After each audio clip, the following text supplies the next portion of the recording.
everybody what exactly it means to be Miss Sprint Cup. Well, it's awesome. I think most fans recognize from Victory Lane with the champagne and the confetti, but we do so much more.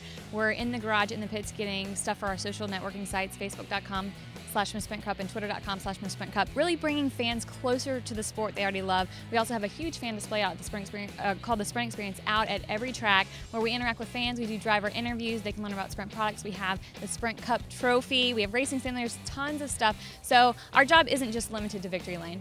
So it's you and two other ladies, and you really get to help the fans connect. I mean, what's your favorite part of the job?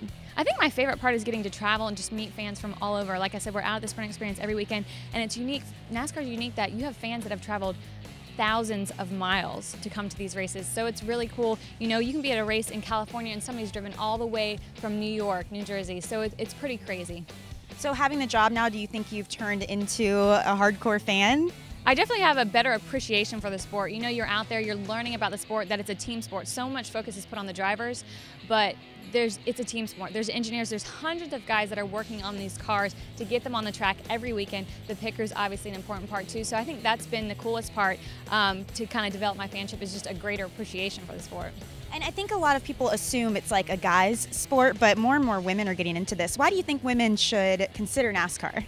I actually see a lot of women fans out at the track every weekend out at the Sprint Experience, but it's an exciting sport. The thing about NASCAR is the drivers, the crews, the teams are so accessible to their fans, which is unique. You're not going to go to an NBA game and see LeBron James, you know, shaking hands outside American Airlines Arena right before he gets on the court, whereas a driver, he's doing interviews. We have drivers out at the Sprint Experience every weekend right before they get on their playing field or the track.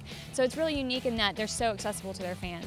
Have you ever gotten the chance to actually get behind the wheel of one of these cars? I haven't driven one, but I've actually gotten to do a ride along. So I was in the passenger seat. I like to think that's scarier because you're inches from the wall. There's not usually a passenger in a stock car. So I got to do a ride along. Hopefully I'll get to drive eventually. Do you have a favorite driver? You know, I don't have a favorite. People always ask, who do you want to see in Victory Lane? I always want to see the driver who's going for their first Sprint Cup Series win, or a driver who hasn't won in a really long time. And then quickly, I'd love to mention, you did have an appearance on The Bachelor. Can you tell the ladies at home what that was like? Oh, it was amazing. I made some great friends on it. It was just an experience like no other, and I wouldn't, you know, trade it for the world. Think you would ever do something like that again? I think I got my fill of reality TV, and this job is enough reality TV kind of thing for me, so definitely got my fill. Thank you so much, Coon.